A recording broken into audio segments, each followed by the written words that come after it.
Then with your mouth you confess your healing. Amen. You believe that I'm healed. Believe I'm saved with your heart, with your spirit. When we say heart, whenever you see the heart in the Bible, it's also the same way you can also put spirit there. When you believe with your spirit man, that which is your actual person, who you are. It's not the body that makes you who you are. You know what makes you who you are is what? The spirit man that helps, that gives, that uses the faculty of your tongue to speak, uses your brain. That is actually, the Holy Ghost, the spirit in you uses your brain, and that's why you're thinking. So the actual person you are is your spirit man, not the body. The body I'm seeing is not the real person you are, because it's not the body that is talking when you want to talk. It is the spirit in you that talks through the what? Through your tongue. So he said, with the heart, with the heart, my emphasis here, spirit, heart, man, believe it, spirit. If you put heart here, replace it with spirit, the same thing with heart. Man believeth unto what? Righteousness. With your mouth, you confess unto what? Salvation. The same thing is also with your heart. You believe that you have been healed of that cancer, of that whatever high blood pressure, of that pain. With your heart, and that's what I'm trying to do this morning. He said, faith coming by what? Hearing. So what I'm trying to do this morning, I continue to do in other Sundays that are coming, that I will raise your heart to the level that your heart begin to believe. Amen. Then I'll also raise you to a level that begin to confess with your mouth that your healing is here. That's my job. Amen. For this Sunday, that's what I've been trying to do. That with your heart, as I'm speaking now, you already believe that pain you came in here with is already gone. Forget the symptom, forget the sense knowledge. Sense knowledge will tell you, the pain is here and what is he talking about? Just believe in your heart that I'm healed. Amen. Then you confess with your mouth. It's not enough to believe. It's also good that when you believe in your heart, in your spirit, you also do what? You confess that I'm healed. Can you say I'm healed? Say I'm healed. So you are healed of any sickness you have, any pain. Don't believe in your heart. Now forget about the symptoms, forget about the pain, forget about the pain you are still experiencing. Believe you me, if you believe in your heart that you are healed, you are healed. That's the story. That's the story. That's the bottom line. You are healed with your heart. Then with your mouth, you confess. And what? I'm healed. Which you just did.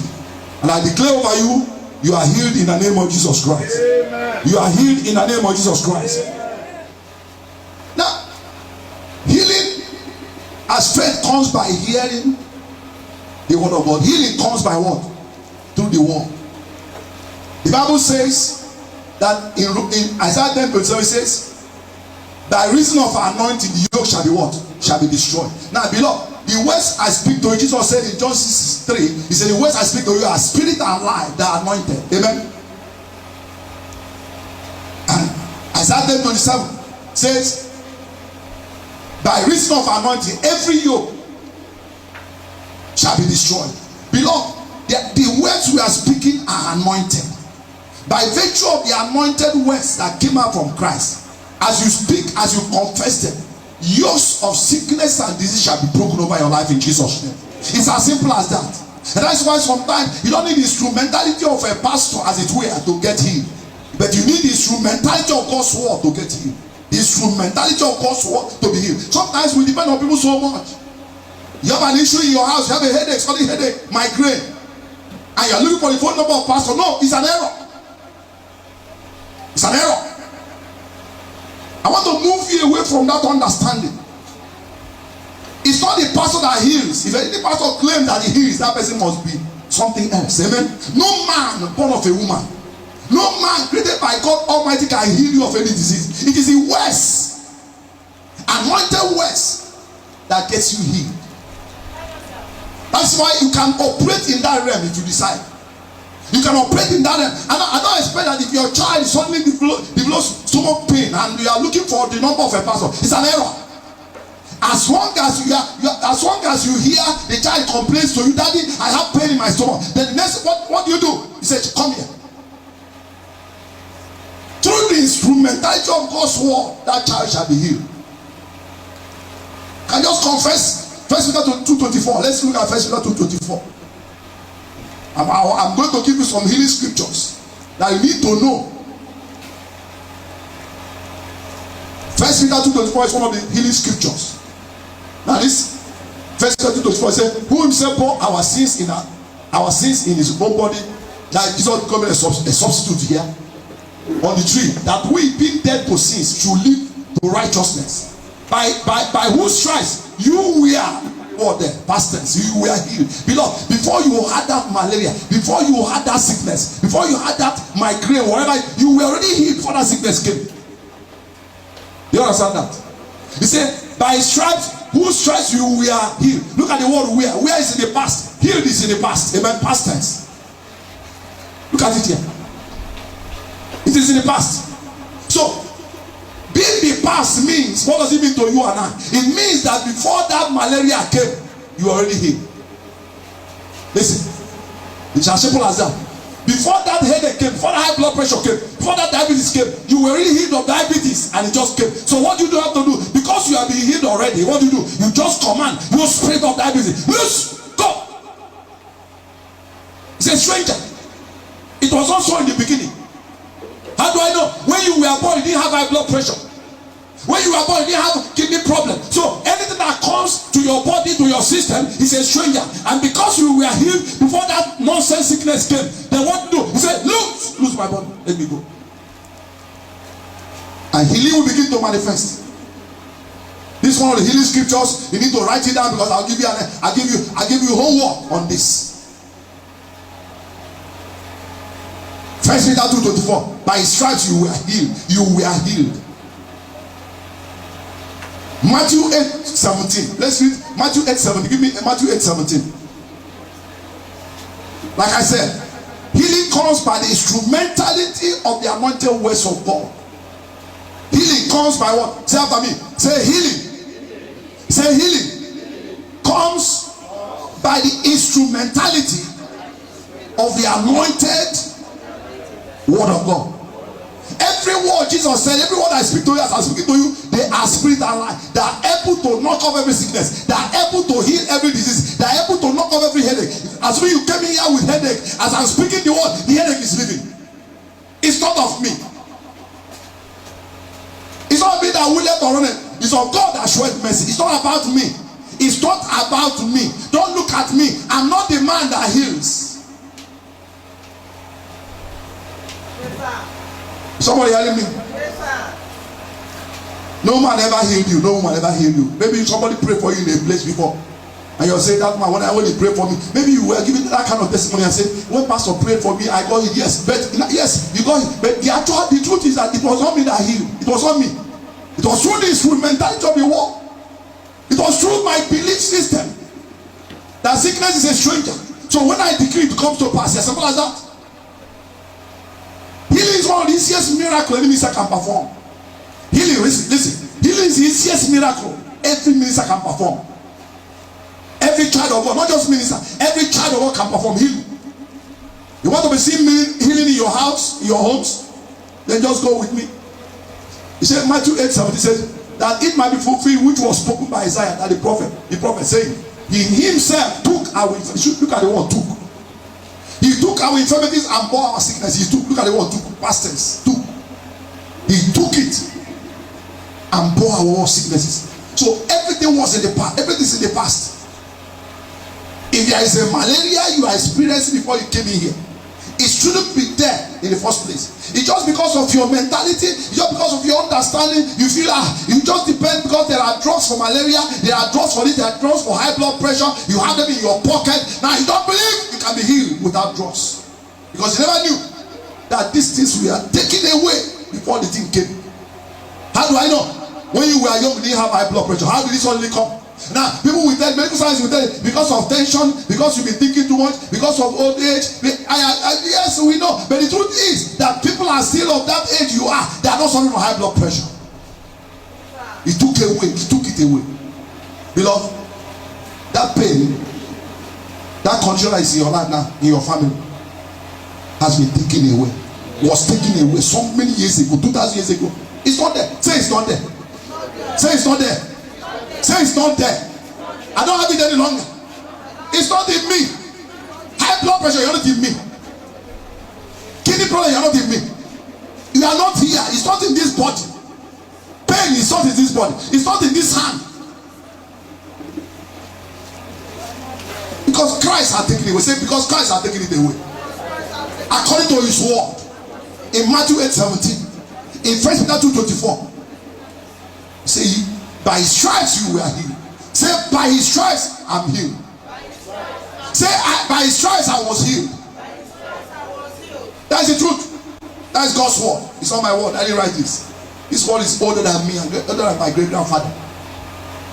By his stripes, who bore our sickness. Psalm 103 verse 3. Note these scriptures down, because these are the scriptures that will help you. You'll be hearing a lot about these scriptures throughout this program. Psalm 103 verse 3. You'll be hearing a lot about the scriptures I'm mentioning now. You'll be hearing a lot. Who forgiveth all thy iniquities, who healeth all thy diseases. All. Say all. All. Say all. Say all my diseases. Beloved, there is no disease that is supposed to be there. There is no disease that is supposed to be there. No disease. Say no disease shall be in my body. Say it with authority. No disease shall be in my body. Look at it. He said, who forgiveth all thy what? Iniquities. Who healeth all thy diseases. What can be better than this? Who healeth all my what? Diseases. What can be very comforting more than this? What can be more reassuring than this? I've never seen anything like this before. He says, who healeth all? Say all. What should be remaining? Am I seeing anything? Anything still standing? High blood pressure, are you still standing? You don't understand. Pain, are you still there? Oh, kidney problem, are you still there? Sleeplessness, are you still there? My God, typhoid fever, are you still there? Cancer, are you still there? Let somebody shout hallelujah. Beloved, it's as simple as that. Who healeth all my diseases. So when you have pains, when you begin to experience some nasty thing in your body, then you remember Psalm 103 verse 3. He says what? Who healeth all my what? Disease. This one, you are part of it. After you have said it, don't mind the pain that will tell you is a lie. You have finished saying. And that headache will just come from another dimension. Don't worry, believe me, I give you 10 minutes. 10 minutes after that, you shall not see it. When I pray for people for healing, I know the feedback. I always know the feedback. What will be the feedback? That that person shall be healed. If I call you, you say the pain is there. I say okay, I'll pray again. Because I know that that sickness shall go based on this word. He said, who healeth? Who took away all our what? Infirmities.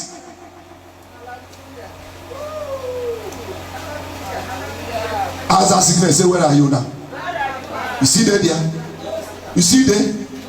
Pain, you see there? High blood pressure, you see there? Where you there? Cancer, you see there? Shouldn't be there. Should not be in my body. I should not suffer what I'm suffering. It's an error. Medical science has confused so many of us. Thank God for doctors. Thank God for medicine. Thank God for biochemists. Thank God for I say this online all over the world. I say this. Thank God for all of you. But there is something bigger and more reassuring than the effort you're making in medical science. That is a word. The anointed word. The creative word. The word that can change some things. I mean, the word that can heal all diseases. You know, there are people that specialize in different illnesses. The word heals. The word is a gynecologist. The word is a pediatrician. The word is a specialist in any ear problem, eye problem. He said he healed all, who healed all thy disease. So it's not like man's own that somebody go and meet that gynecologist. No, the word is able to heal all this. Say shout hallelujah. Say who healed all this. So the word is a specialist who healed all thy disease. In medical science, one person cannot cure treat all sicknesses. Is it possible? That's why you go to major big hospital, you see their rooms. This is a man that specializes in gynecologist. This one is gynecologist. This one is a pediatrician. This one is a general medicine. This and that. But see the wall. Can you see? Say hallelujah. He said, who healed all thy diseases. And what is that? The anointed one. You shouldn't be standing. You shouldn't be standing again against your life. High blood pressure should not be there.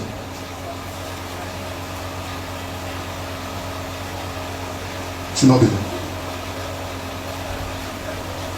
Not be fooled by the drugs in the pharmacy. I don't know how many of you have seen this word before. Who healeth all thy diseases. Look at it. I don't know how many of us have seen this word before. Who healeth all. I love this. This one is making something happen inside me. All, everything. Bata, bata. So shall it be your portion in Jesus' name. Beloved, there could be divine intervention here and there. Yes, you know the man in John chapter 5. Bethesda.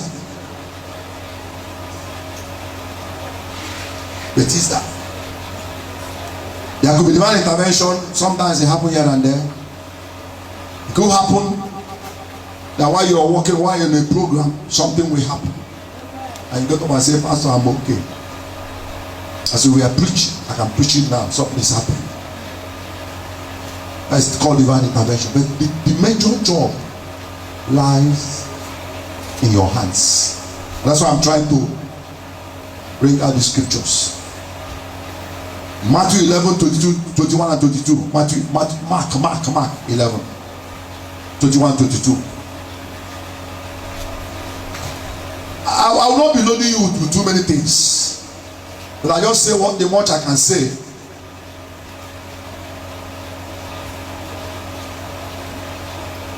And Peter calling to remembrance said to him, Master, behold, the victory which thou caused is wasted. Go to 22. Jesus answering said to him, have faith in God. Yes. That faith in God means faith coming by what? Hearing the word of God, the anointed word. For verily I say unto you that whoever shall say to this mountain, be thou removed and be thou cast into the sea, shall not doubt in his heart, but shall believe. The heart has come back again. Like I said, you believe unto what? Salvation. You believe unto healing by your heart, and shall not doubt in his heart, but shall believe that the things which he said shall come to pass, and he shall have whatever he said. Whatever you say, you shall have it. But your heart must be right. Am I sweating for the sake of sweating? I'm sweating because I'm telling you the truth. Does it work? It has been working. It has been proven over the years. People have tested the word of God. Men that have all manner of sickness, leprosy got healed. People that had crooked legs, they got healed. Their legs got straightened by the reason of the word, the anointed word. Beloved, the Bible you're having, the word I'm speaking to you, the one we are projected here, the one you are seeing, Mark 11, 23 is anointed words. Jesus said, every word I speak to you, they are spirit and life. A spirit and life. Every word. John 6:63. Let's go to that place. Every word I speak to you, every word we read together, every word I project on this screen, they are spirit and life to you. They bring life. Look at it. It is the spirit that reviveth. The flesh profited nothing, your body profited nothing. The words that I speak to you, they are spirit and they are life. What do you want again? The words we are reading together, the words you are carrying in your hand, the printed words you are carrying, they are spirit and life. And when life comes, when the words are spoken, when you speak it over your sickness, over your disease, life will come into your body. Life that is above this life, that is above any other life. And when that life comes, what will happen?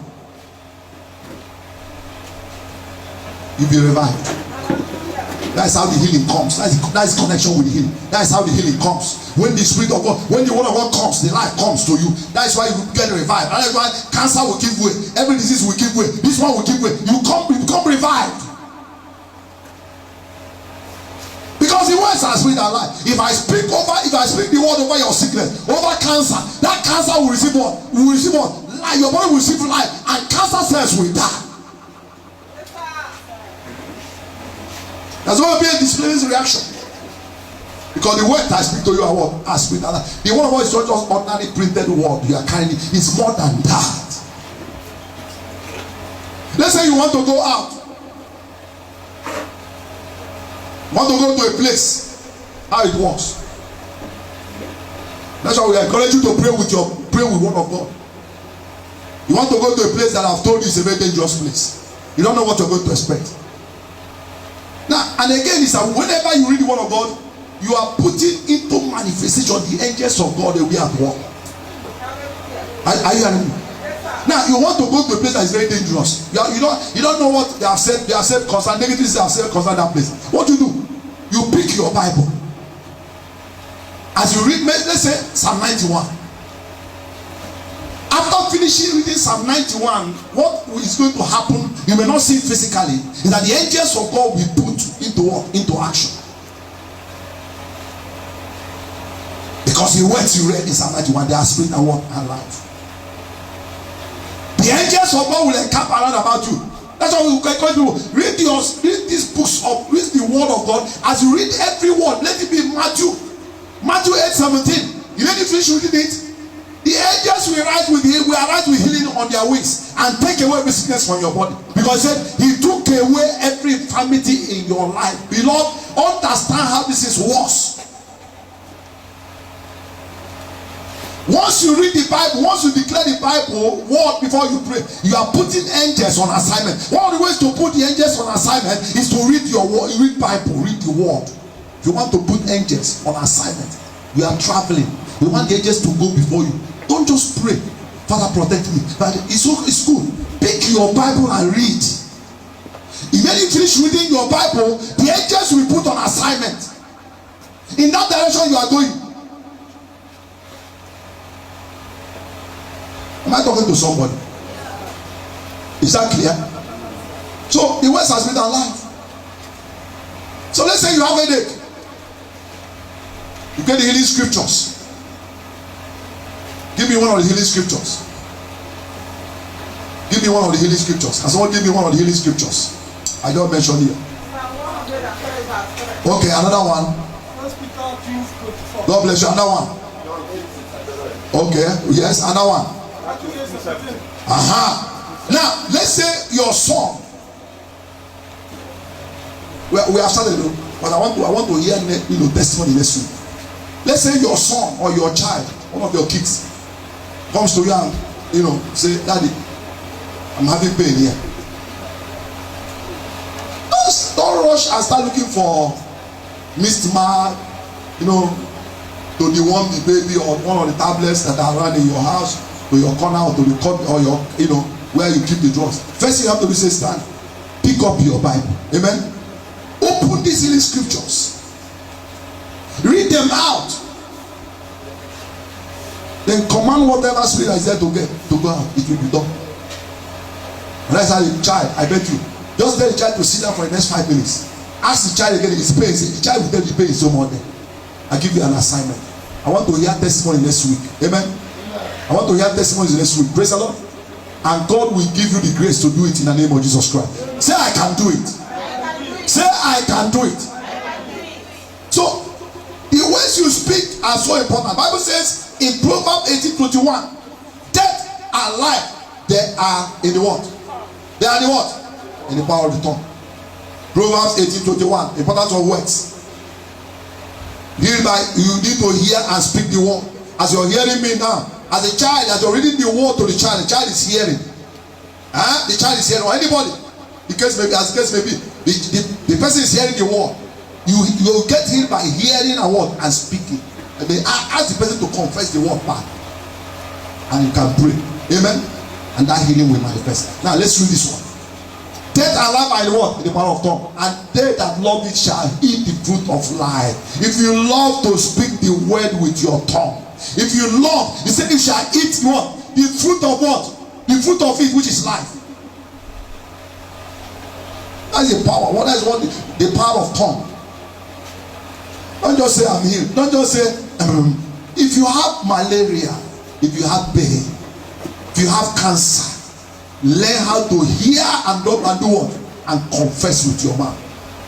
And declare it over that child. Declare it over that part of your body and healed. Recite the word of God. Pick up the healing scriptures. There are so many of them. And declare it. And pray. And confess it. And healed in the name of Jesus. After you say, thank you, Jesus. Don't try to do this. Each time you pray for healing, let to end up with thank you, Jesus. Is somebody hearing me? If you are praying for your wife, you are praying for. Now, it's supposed to be the pastor in your house.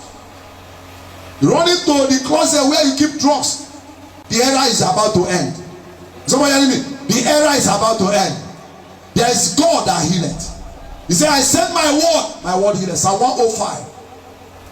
I think verse 17. Is it verse 17 or 20? Psalm 105. 17, okay, good. Psalm 105 verse 17. I send my word healeth. Beloved, the word has been sent to us. Begin to send the word into every sickness. He said, I send my word. Psalm 105. He sent a man before them, even Joseph, who was sold for a servant. Go down, I think 20.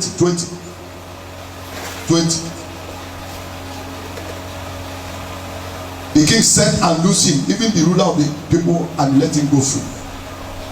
I think it's 20 or give me 21. He made him Lord of his house and ruler of it. I think Psalm 105 verse 17. Okay, we'll get it later. But whatever it is, send the word of God to any situation. Learn these things. These are the things you need to use to defeat the yoke of sickness in your life.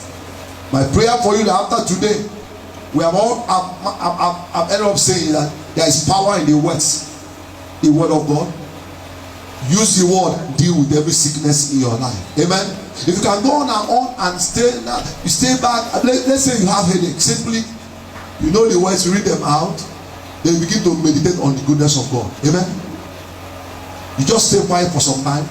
Just begin to think about the goodness of God. Suddenly, healing will appear.